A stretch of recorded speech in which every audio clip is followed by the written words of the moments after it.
बिस्मिल्लाहिर्रहमानिर्रहीम। अस्सलाम वालेकुम। कायद आज़म मोहम्मद अली जिन्नाह, ज़ाहिरदारी से नफ़रत। दोस्तों, अपना कायद आज़म ये किताब का नाम है जो सत्तार ताहिर मरहूम ने कायद की ज़िंदगी पर लिखी। इस किताब से चंद वाक़यात पेश खिदमत हैं। सत्तार साहब लिखते हैं, 1939 में कायद आज़म शिमला गए तो उनका शानदार इस्तकबाल किया गया। पूरे शहर को सजाया गया। सड़क पर मेहराबें खड़ी कर दी गईं। रात को अनगिनत कमकमों की जगमगाहट ने अजब समा बांध दिया। शिमला की लोहर माल रोड को पेश कीमत शानदार कलीनों से सजाया गया। शिमला में कायद आज़म मोहम्मद अली जिन्नाह के हमरा मोहतरमा फ़ातिमा जिन्नाह, लियाकत अली खान, मौलवी ए.के. फजल हक, हसीन शहीद सोहरावर्दी, ख्वाजा नाज़मुद्दीन, मौलाना ज़फ़र अली खान, हसरत मोहानी, मौलाना शौकत अली, नवाब सर मोहम्मद सादुल्ला खान, अब्दुल मतीन चौधरी, सरदार औरंगज़ेब, राजा साहब महमूद आबाद, हाजी अब्दुल सत्तार असफ़हानी और इसहाक सेठ भी गए थे। रात को जामिया मस्जिद में कायद आज़म मोहम्मद अली जिन्नाह की सदारत में जलसा हुआ। मौलाना ज़फ़र अली खान ने जलसे में 2 नातें पढ़ी और तकरीर भी की। मौलाना शौकत अली ने भी तकरीर की। हुसैन शहीद सोहरावर्दी भी बोले। कायद आज़म मोहम्मद अली जिन्नाह ने अपने खुतबा सदारत में फरमाया, मुसलमानों, एक हो जाओ, एक हो जाओ, ये अल्लाह और उसके रसूल का हुक्म है।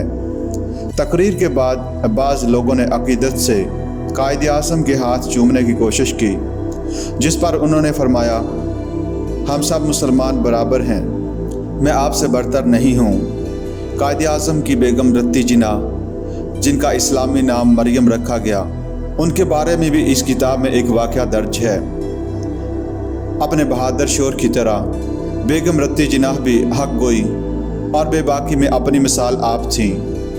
बेगम रत्ती जिन्नाह हिंदुस्तान के वासराय लॉर्ड रीडिंग के यहाँ कायद समेत दोपहर के खाने पर मदऊ थीं। बातों बातों में वासराय ने बड़े दुख भरे अंदाज में कहा, मिसेस जिन्नाह, मेरी बड़ी ख्वाहिश रही है कि मैं जर्मनी जाऊं, मगर अफसोस कि मैं जा नहीं सकता। आप जर्मनी क्यों नहीं जा सकते? बेगम जिन्नाह ने वासराय से पूछा। जर्मन आवाम हम बरतानिया के लोगों को पसंद नहीं करते, लॉर्ड रीडिंग ने जवाब दिया। बेगम रत्ती जिन्नाह ने लॉर्ड रीडिंग की तरफ देखते हुए बड़ी मासूमियत से पूछा, तो फिर आप हिंदुस्तान कैसे चले आए? वासराय हिंद लॉर्ड रीडिंग का चेहरा यकदम बुझ गया। बेगम जिन्नाह ने बड़ी मासूमियत और सादगी से इन्हें एहसास दिलाया था कि हिंदुस्तान के लोग भी इन्हें और इनकी हुकूमत को पसंद नहीं करते। ऐसी बात बड़े सलीके और तरीके से कायद की बेगम ही कह सकती थी। कायद को बनावट और ज़ाहिरदारी से किस कदर नफ़रत थी, इसका अंदाज़ा इस वाक़या से होता है। एक बार सुबह सरहद के दौरे में पार्लिमानी बोर्ड के अरकान कायद आज़म मोहम्मद अली जिन्नाह से मिलने के लिए आए। उनमें खान अब्दुल क़य्यूम खान, डॉक्टर सी घोष और कायम शाह शामिल थे। कायद आज़म ने इनसे तवील गुफ्तगू की। मुस्लिम लीग के मुखालिफिन फैसला कर चुके थे कि कायद के दौरे को नाकाम बनाएंगे। सादालू मुसलमानों को कायद से अलग करने के लिए पेशावर और सूबा सरहद के बाकी इलाकों में कांग्रेस से ताल्लुक़ रखने वालों ने प्रोपेगेंडा किया कि मिस्टर जिन्नाह अंग्रेज़ी लिबास और अंग्रेज़ी हैट पहनते हैं, इनका मकामी लोगों से कोई ताल्लुक़ नहीं। एक मकामी लीडर पीर बख्श ये प्रोपेगेंडा सुनकर कायद के पास आए और उन्हें मशवरा दिया कि वो शाम के जलसे में अंग्रेज़ी टोपी की बजाय रूमी टोपी पहन कर जाएँ। कायद ने यह मशवरा सुना तो गुस्से में बोले, मिस्टर पीर बख्श, मैं मकरू व फ़रेब की सियासत को पसंद नहीं करता। मैं मुसलमानों के साथ फ़रेब नहीं करूँगा। मैं जो लिबास पहनता हूँ वही पहनकर पेशावर के मुसलमानों के सामने स्टेज पर जाऊँगा।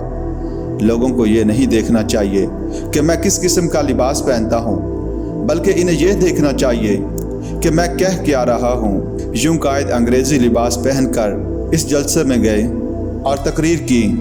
उन्होंने कहा, मैं उर्दू अच्छी तरह नहीं बोल सकता, लेकिन उसे बाखूबी समझ सकता हूँ। जो बात कहना चाहता हूँ आप मेरी बात सुने और जो लोग उसे सही समझते हैं मेरा साथ दें, क्योंकि मुसलमानों के लिए इसमें बेहतरी है। कायद की इस हिसाब गोई ने इनके लिए मुसलमानाने बरसगीर के दिल में इज़्ज़त और एहतराम पैदा किया। اور زہرداری اور منافقت سے ان کی نفرت نے بالآخر ایک سچے اور کھرے لیڈر کی حیثیت سے انہیں تاریخ عالم میں ایک باعزت اور باوقار مقام عطا کیا۔